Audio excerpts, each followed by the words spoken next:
Yeah, thank you for inviting me to this afternoon to mark the International Women's Day and recognising the crucial role that women have in nurturing and guiding future leaders. And my talk will be on the role of women in creating a culture of peace.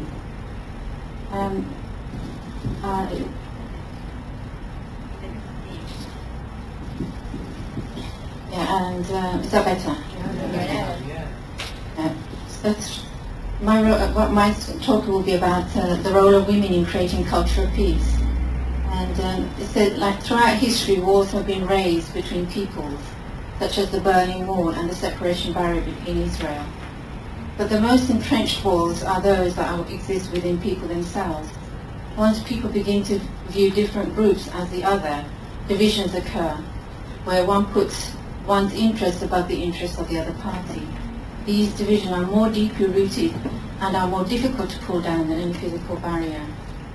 The unavoidable result is a destructive and imbalanced relationship of violence and retribution, intolerance and resentment, whether between different individuals, race, religions or nations. Women in particular are uniquely equipped to move beyond these internal barriers of self-interest.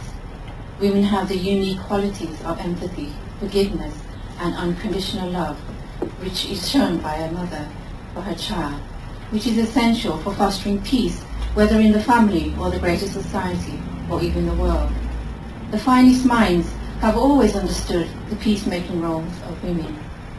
Women Federation encourages every woman to become a woman of peace through cultivating her heart, the mother's heart, to care not just only for her own children, but the children of others, the children of other nations and the children of the world.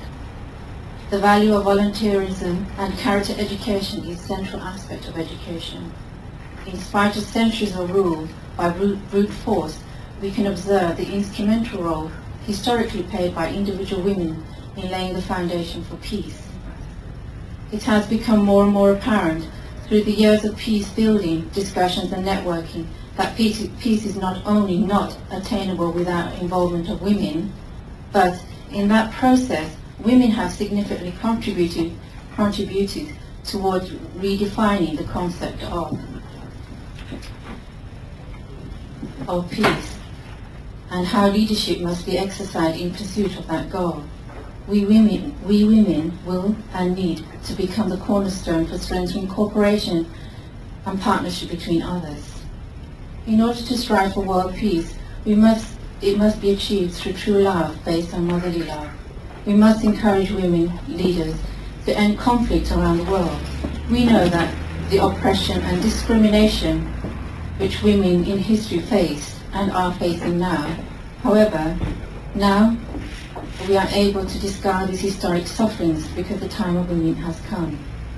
As women, we share a common heart and common experience because we are daughters, sisters, wives and mothers. We share the same joys and we share the same heartaches. And the shared common heart allows us to connect deeply with one another and urges us to live for a greater good. Even though this is my first time to listen to Roya and the distinguished ladies on the panel, I feel close to the women here. There is much I can learn from the Iranian women. The traditional filial piety and continual care of children runs deep in the Iranian culture and stands as an example for women throughout the world. The general consensus is that now, more than ever, the humankind is having reached a crossroad between destruction and development. The transformative and educational mechanisms in a healthy family are the best paradigm for peace building and fostering human dignity. The recommendation is that women receive access to tools and resources for leadership towards a culture of peace and development. As Kofi Annan once stated, without women's equal input, without more equal input from women, we can never hope to achieve our goals. The coalition between women is essential.